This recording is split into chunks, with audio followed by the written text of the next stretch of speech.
Hello बच्चों, हम लोग भारत के राष्ट्रवाद चैप्टर में आपको पढ़ा रही थी, जिसमें से मैंने आपको गांधी जी के द्वारा चलाए गए कुछ आंदोलन के बारे में बता दिया था। सो आज हम क्वेश्चन नंबर 4 से स्टार्ट करेंगे। रॉयल एक्ट पर एक टिप्पणी। ठीक है, रॉयल एक्ट भारतीयों की नाराजगी का क्यों बना। ठीक है, तो रॉयल एक्ट अधिनियम था एक। ठीक है, भारतीय सदस्यों के विरोध के बाद भी इस कानून को जो भारतीय सदस्य थे उन्होंने इसका मतलब विरोध किया था। ठीक है, लेकिन फिर भी इसे विधान परिषद द्वारा पारित कर दिया गया था।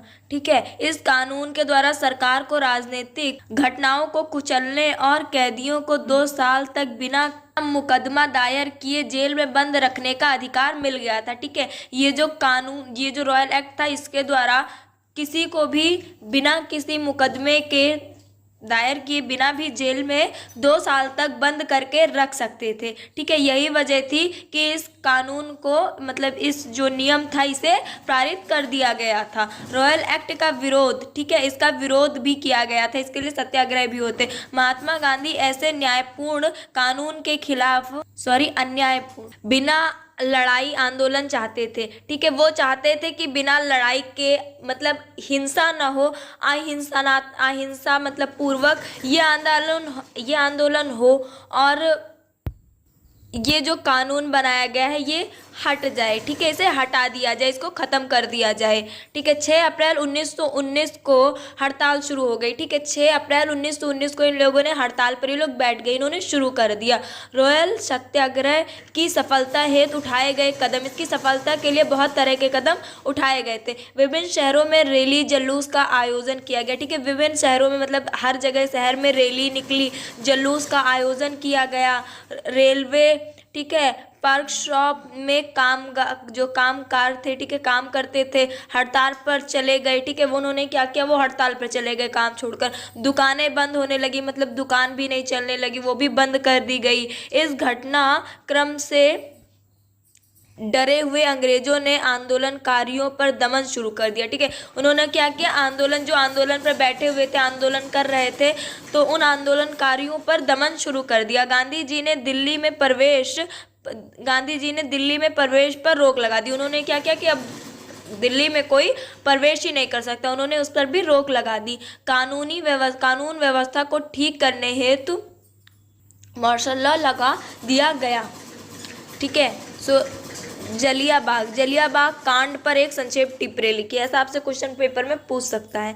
ठीक है, सो और इनको और कई तरीकों से आपसे यही क्वेश्चन वो पूछ सकता है। जैसे एक तरीका ये हो गया, किन परिस्थितियों में जलियांवाला घटना हुई। ठीक है, एक इस तरह से भी वो आपसे क्वेश्चन पूछ सकता है कि किन परिस्थितियों में गांधी जी ने रॉलेट सत्याग्रह को रोक दिया था। ठीक है, जलियांवाला हत्याकांड 13 अप्रैल 1919 को हुआ था। ठीक है, 6 अप्रैल को हड़ताल आरंभ हुई थी, 6 अप्रैल को हड़ताल जो थी वो शुरू हुई थी, लोग हड़ताल पर बैठना शुरू किया था। 10 अप्रैल को अमृतसर में बहुत सारे अस्थायी नेताओं को गिरफ्तार कर वहां मार्शल लॉ लगा दिया गया। ठीक है, बहुत सारे नेताओं को गिरफ्तार कर लिया था, मतलब अरेस्ट कर लिया गया था। ठीक है, कानूनी व्यवस्था की जो हमारी कानून की व्यवस्था थी उसकी कमान जो है वो जनरल डायर को सौंप दी गई थी, मतलब उनके हाथों में दे दी गई थी। 13 अप्रैल के दिन बैसाखी पर्व के मेले में भाग लेने और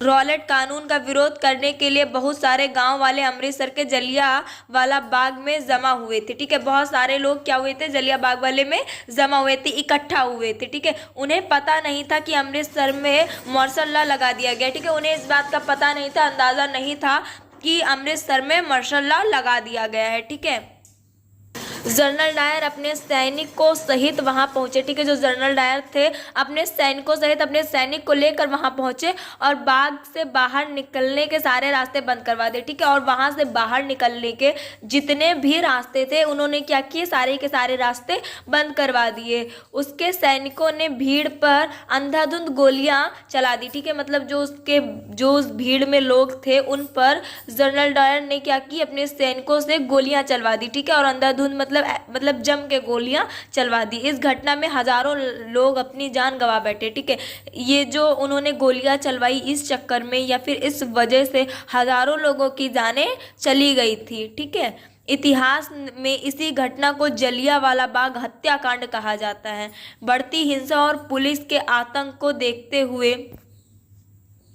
कुछ टॉपिक शायद में से। ठीक है, सो हम आगे स्टार्ट करते हैं।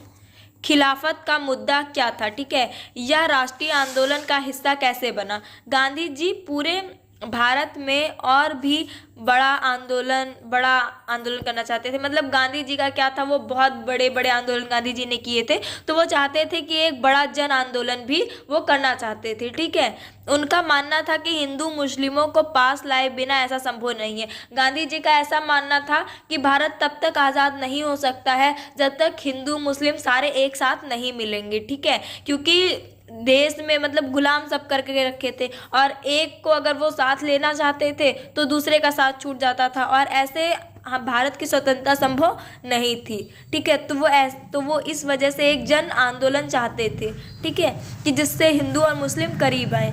प्रथम विश्व युद्ध के बाद ऑटोमन तुर्की की हार हो चुकी थी। ठीक है, ऐसी अफवाहें भी थी कि मुस्लिम समुदाय के धार्मिक नेता जो कि तुर्क का सम्राट भी था पर एक बहुत कठोर सिंध थोपी जाएगी। ठीक है, उस पर एक बहुत कठोर सिंध जो है वो थोपी जाएगी। मार्च 1919 में मुंबई में एक खिलाफत समिति का गठन भी किया गया। ठीक है, ये गठन मार्च में 1919 में मुंबई में हुआ था। ठीक है, क्या हुआ था? खिलाफत समिति का गठन। मोहम्मद अली और शौकत अली भाइयों के साथ कई मुस्लिम नेता इस मुद्दे पर गांधी जी से मिले। ठीक है, गांधी जी से कई लोग मिले थे इस मुद्दे पर, मतलब इस टॉपिक को लेकर गांधी जी से कई लोग मिले थे, जिनमें से कौन कौन थे? एक मोहम्मद अली थे और मोहम्मद शौकत अली थे। ठीक है, दोनों भाई थे और इनके साथ कई मुस्लिम नेता लोग भी इस मुद्दे पर गांधी जी से वो मिले, उन्होंने बातचीत की। कुछ लोगों ने, मुस्लिम लोगों ने अपने मत रखे, गांधी जी ने अपने विचार, अपने थॉट्स रखे। ठीक है, सो नोट आप लोग प्लीज हाईलाइट कर लें या फिर किसी मतलब कलरफुल पेन से नोट करें। सितंबर 1920 में कांग्रेस में कलकत्ता अधिवेशन में महात्मा गांधी जी ने दूसरे नेताओं को भी असहयोग खिलाफत आंदोलन एवं रास्तों के लिए राजी कर लिया। ठीक है, उन्होंने क्या किया? गांधी जी ने कोलकाता अधिवेशन हुआ था जिसमें गांधी जी ने कई और नेता मतलब दूसरे नेताओं से भी इस विषय पर चर्चा की, बात की कि हिंदू और मुस्लिम जब तक एक साथ नहीं होंगे तब तक भारत की स्वतंत्रता असंभव है। ठीक है, तो और वो लोग क्या हुए? वो लोग गांधी जी की बात से राजी हो गए, मतलब गांधी जी की बात उन्होंने मान ली। असहयोग आंदोलन आरंभ करने के पीछे क्या कारण थे? ठीक है, इस क्वेश्चन को आपसे और कई तरह से पूछ सकता है। जैसे गांधी जी ने अपने पुस्तक हिंद स्वराज में असहयोग आंदोलन आरंभ करने के क्या कारण बताए हैं? गांधी जी ने असहयोग आंदोलन आरंभ करने का निर्णय क्यों लिया? ठीक है, तो अपनी प्रसिद्ध पुस्तक, ठीक है, गांधी जी की जो सबसे प्रसिद्ध पुस्तक है वो हिंदी स्वराज है, जो 1909 में गांधी जी ने असहयोग आंदोलन के विषय में लिखी थी। इस जो उनकी ये पुस्तक है उसमें गांधी जी ने असहयोग आंदोलन के बारे में लिखा है। भारत में अंग्रेजों का शासन भारतीयों के सहयोग के ही कारण स्थापित हुआ था। ठीक है, भारत में अंग्रेज अपने आप आकर शासन नहीं किया था, इसमें भी भारतीयों का ही हाथ था। ठीक है, भारत में अंग्रेजी सरकार आई तो थी, अंग्रेजों की सरकार, पर वो जो भारत पे उसने राज किया, ठीक है, भारत को अपना गुलाम बनाया, उसमें 50% हाथ भारतीयों का ही था। ठीक है, और यह शासन इसी सहयोग के कारण चल पा रहा था। ठीक है, जो वो लोग भारत को अपना गुलाम बना रखे थे, इसमें भारतीयों का ही सहयोग था। ठीक है, अगर भारत के लोग अंग्रेजों का सहयोग ना करें तो यह शासन जल्दी ढह जाएगा। ठीक है, अगर भारतीय लोग अंग्रेजों का सहयोग ना करते तो ये शासन ज़्यादा दिन तक ना चल पाता, ये शासन टिक ही ना पाता। ठीक है, इसके बाद इससे भारत के स्वराज की स्थापना होगी। ठीक है, नोट, दिसंबर 1920 में कांग्रेस ने नागपुर अधिवेशन में एक समझौता हुआ। ठीक है, दिसंबर 1920 को कांग्रेस के नागपुर अधिवेशन में एक समझौता हुआ था। ठीक है, जब दो लोग बैठकर अपनी अपनी बात रखते हैं और किसी ना किसी शर्त पर एक दूसरे की बात मान लेते तो उसे समझौता कहते हैं। ठीक है, हुआ और असहयोग आंदोलन स्वीकृत की, ठीक है, मोहर लगा दी गई कि मतलब आप असहयोग आंदोलन चला सकते हैं, इस पर एक मोहर लगा दी गई और असहयोग आंदोलन शुरू हो गया। ठीक है, खिलाफत आंदोलन जनवरी 1921। असहयोग आंदोलन किस प्रकार आगे बढ़ा, इसमें किन लोगों ने भागीदारी की, विभिन्न सामाजिक समूहों के लिए असहयोग के विचार से क्या तात्पर्य है। ठीक है, इस क्वेश्चन को आपसे कई तरह से पूछ सकता है, जैसे असहयोग आंदोलन व्यापक जन आंदोलन कैसे बना, विभिन्न सामाजिक समूह असहयोग आंदोलन के विचार से क्या समझते हैं। ठीक है, शहरों में आंदोलन की सफलता हेतु निम्नलिखित कदम उठाए गए। शहरों में इस आंदोलन की सफलता मतलब इस आंदोलन अच्छे से हो जाए, ठीक है, सक्सेस हो, इसके लिए कई तरह के कदम शहरों के लोगों ने उठाए थे। आंदोलन की शुरुआत शहरी माध्यम वर्ग के हिस्सेदारी से शुरू हुई थी। ठीक है, जो ये आंदोलन है इसकी शुरुआत जो हुई थी वो शहरी लोगों के हिस्सेदारी से ही हुई थी। हजारों विद्यार्थियों ने स्कूल कॉलेज छोड़ दिया। ठीक है, हजारों लाखों की संख्या में जो विद्यार्थी थे, स्टूडेंट्स, बच्चे, उन्होंने क्या किया, इन्होंने स्कूल जाना छोड़ दिया, कॉलेज जाना छोड़ दिया। ठीक है, स्कूल कॉलेज बंद। ठीक है, हेडमास्टर और शिक्षकों ने इस्तीफा सौंप दिया। ठीक है, जो हेडमास्टर थे, वहाँ के टीचर थे, ठीक है, प्रिंसिपल थे, ठीक है, उन लोगों ने क्या किया, उन लोगों ने इस्तीफा दे दिया, मतलब रिजाइन दे दिया, उन्होंने अपनी जॉब छोड़ दी। वकीलों ने मुकदमा लड़ना बंद कर दिया, जो लॉयर लोग थे उन्होंने केस लेना, लड़ना, ठीक है, सारी चीजें बंद कर दी। ठीक है, मद्रास के अलावा ज्यादातर प्रांतों में परिषद चुनाव का बहिष्कार किया गया। आर्थिक क्षेत्र पर असहयोग आंदोलन का असर और भी ज़्यादा रहा। ठीक है, जो आर्थिक स्थिति थी उस पर जो आर्थिक क्षेत्र थे हमारे, उन पर इस आंदोलन का और भी गहरा असर हुआ था। जैसे विदेशी सामानों का बहिष्कार किया गया, मतलब जो सामान विदेश से आते थे, हमारे भारत में ज़्यादातर जो चीज़ें थी वो विदेश से ही आती थी। ठीक है, तो उनका बहिष्कार किया गया। शराब की दुकान, ठीक है, वो सारी भी बंद कर दी गई। ठीक है, 1921 से 1922 के बीच में विदेशी कपड़ों का आयकर आधा हो गया, मतलब जो बाहर से कपड़े आते थे, विदेशी कपड़े आते थे, उनका जो व्यापार था वो आधा हो गया, मतलब 50% कम हो गया। बहुत से स्थानों